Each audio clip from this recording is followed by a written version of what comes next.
We have to move on now. We have the next debate that we're going to be taking on at this point in time, which is around what's happened in Hyderabad. Now, a major terror attack may well have been averted with the busting of an alleged Islamic State terror module in Hyderabad. 5 out of 11 people detained by the NIA have been arrested from the city, most of them educated youngsters between the ages of 20 and 30. What is drawing them in to be sympathizers? Behind me is the Charminar in the Old City area of Hyderabad. A major terror attack on Hyderabad may have been averted with this joint operation of the NIA and the Hyderabad police. Moghalpura, Talabkatta, Bhavaninagar, Panchmohalla near Charminar. NIA raided a dozen locations in the Old City area of Hyderabad. 11 suspected ISIS recruits were detained. We are here in the Talabkatta, Bhavaninagar area from where Mohammad Ibrahim Yazdani and his brother Mohammad Ilyas Yazdani were picked up.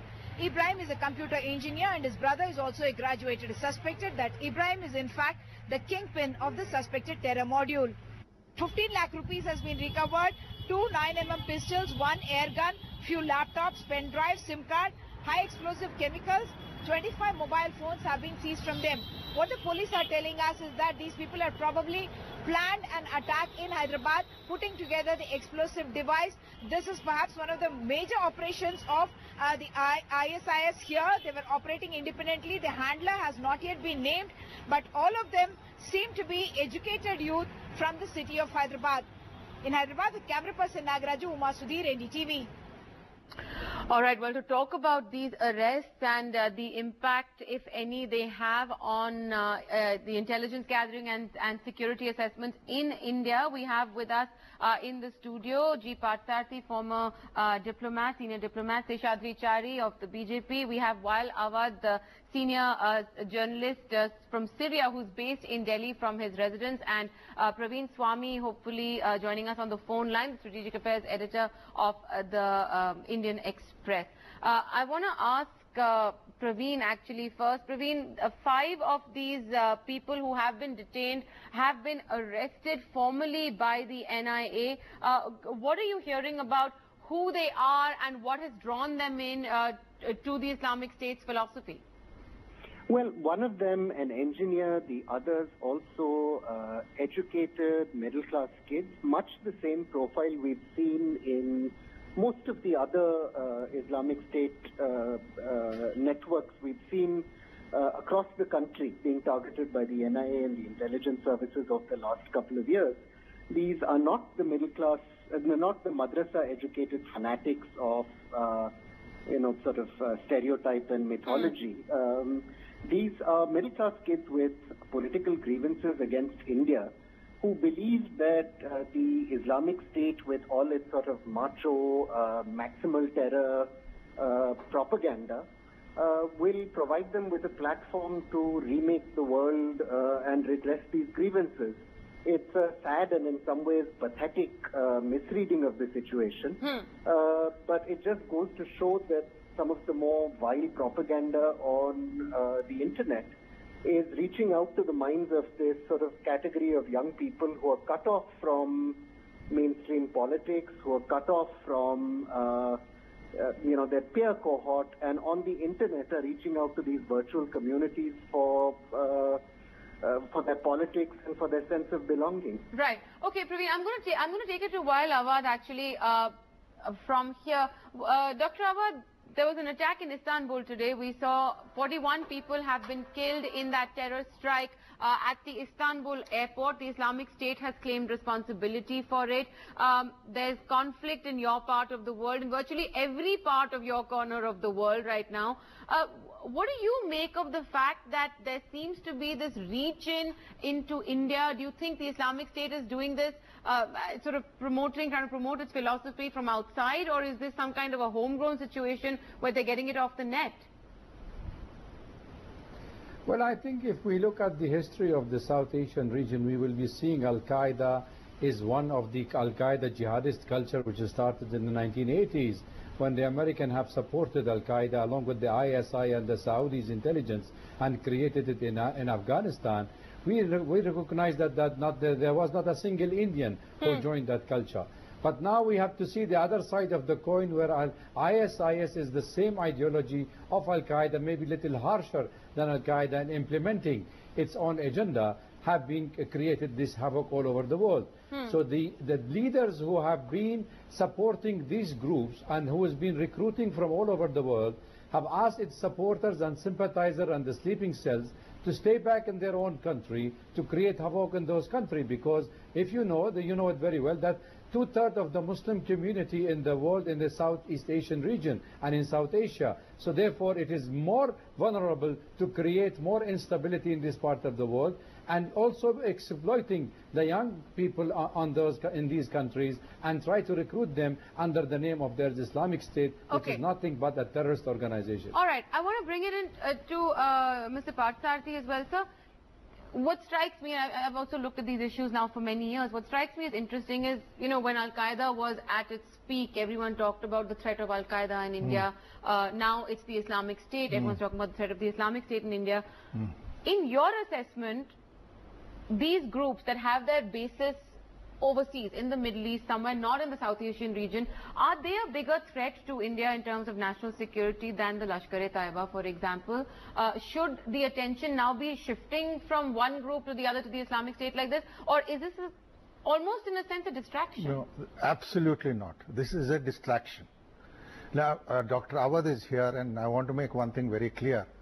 All this flows from the interference of Turkey and Western powers, backed by Qatar and Saudi Arabia in Syria, in their attempt to destabilize the Assad government. Right. There are even reports of the ISIL selling oil through Turkey, and they're making illegal money through Turkey, both from Iraq and Syria. Therefore, the centerpiece of this is Turkey, because these attacks, the ISIL have admitted, the Kurds don't do it. Kurds are American allies. It is because they got involved, Qatar, Saudi Arabia and Turkey, with groups like the Al-Nusra Front in Syria, that is all morphed into ISIL. So the ISIL is predominantly a phenomenon there. The greatest barrier of this Arab influence spreading into India is Shia Iran. It's the Iranians who are fighting the ISIL along with the Iraqis in Iraq. Fundamental flaws. I mean, even Turkey is now feeling the pinch. Right. Erdogan behaved very tough with Russia and Israel. He's backed off.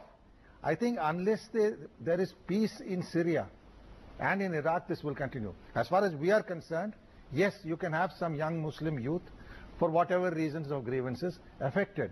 But you don't have ISIL guys here providing them money, the explosives, the technology, the bases.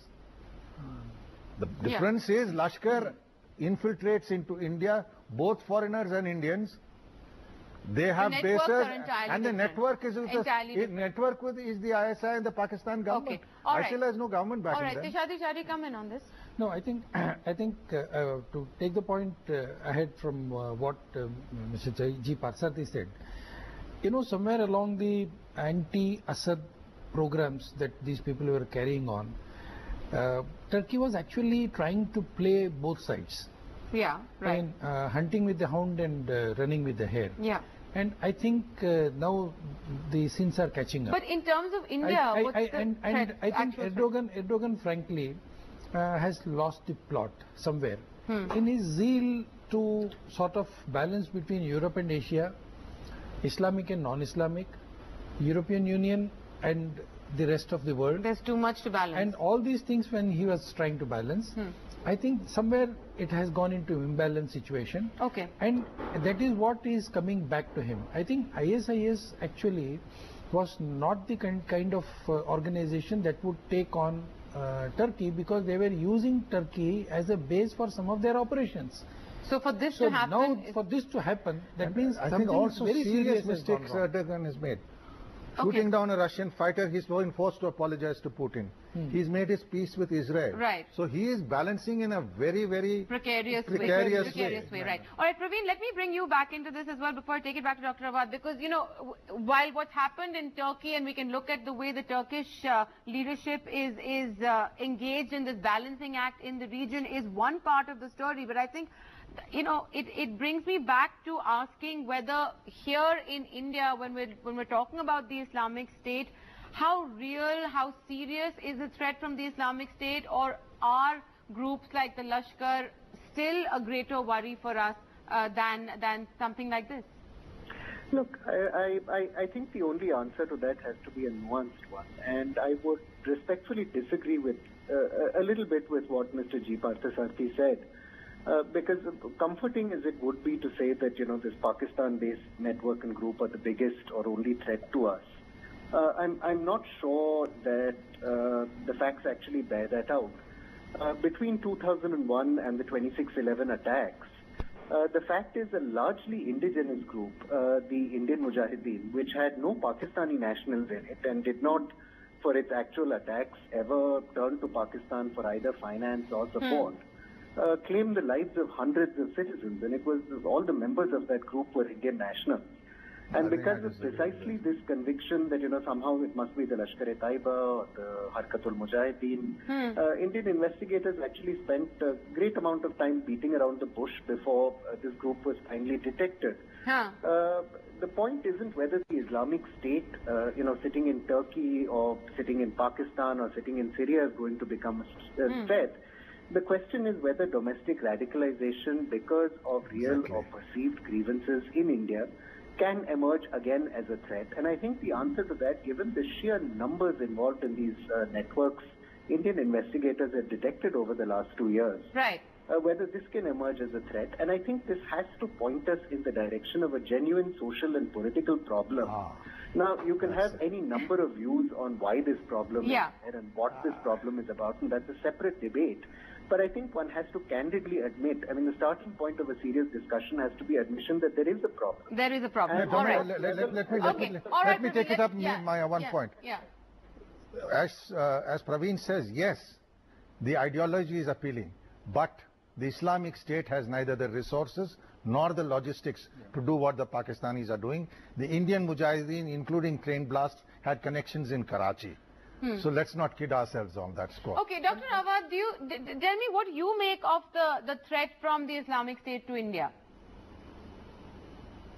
Well, look, any person who join hand with ideologists, with radical elements, is definitely going to end supporter of the IS, a terrorist organization, because if you grow your mustache, you are a Salafist. If you shave your mustache, you are Takfiri. If you trim your beard, you become a Wahhabist. So it is all part of the same ideology. Look at the way the West, I'm happy to hear the Ambassador Parthasarthy saying about this word of the Turkey. These are the same group who supported what is called the moderate rebels, which turn out their gun against them. Now the game plan is actually, it is between IS and Al-Nusra front, where the United States and Turkey are trying to promote as a moderate rebels instead of IS, where the IS is a phenomena, has to end in Syria and Iraq. But to speak of India, yes, let me speak of India. In India, because there are certain youngsters who has been misinformed by de facto Erdogan doctrine of Islamist organization that he is the Ottoman Empire.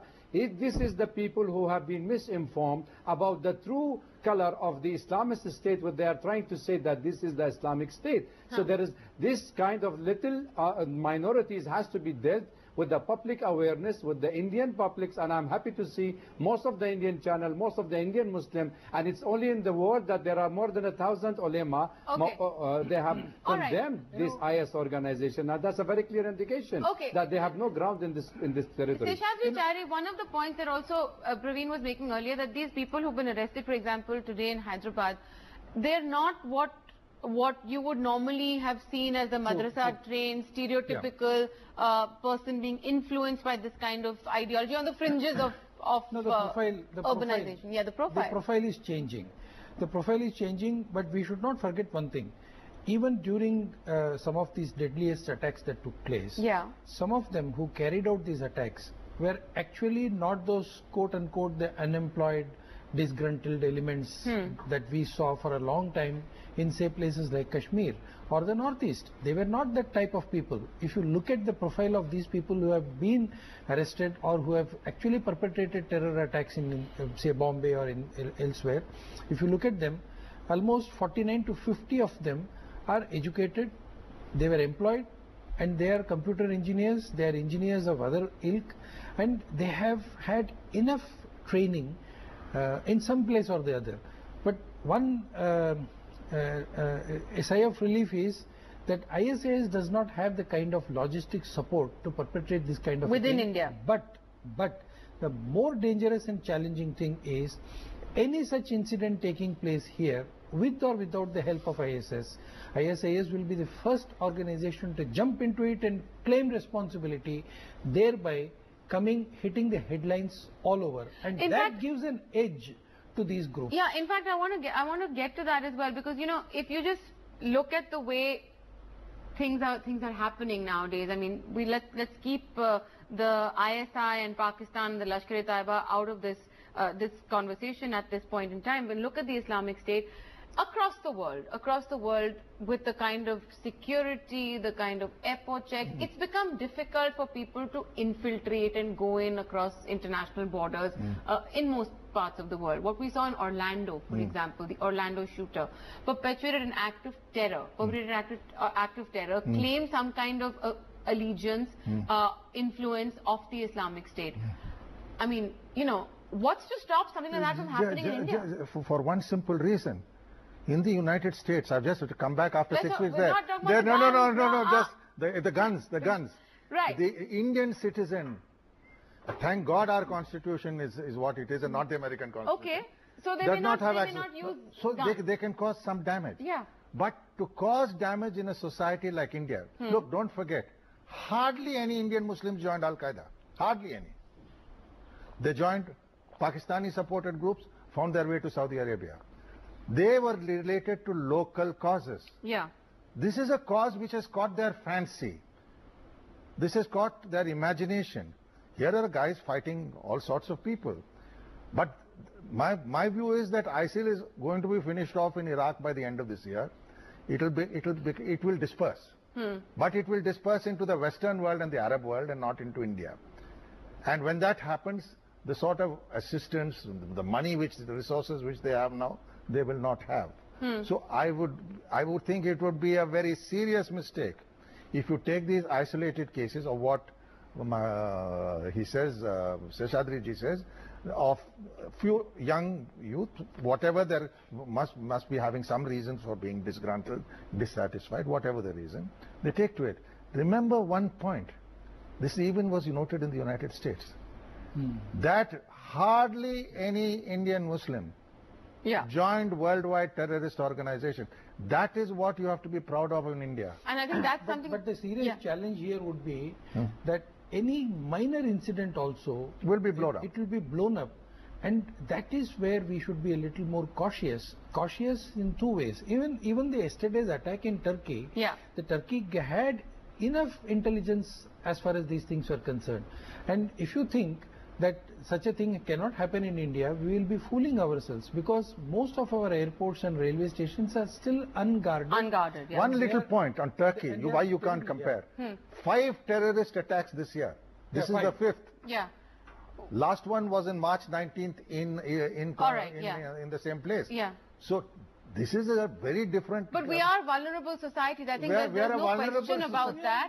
See, though that way, every society is vulnerable. Society is vulnerable when they are faced with a suicide bomber. The first thing we saw during the LGT struggle was also the same.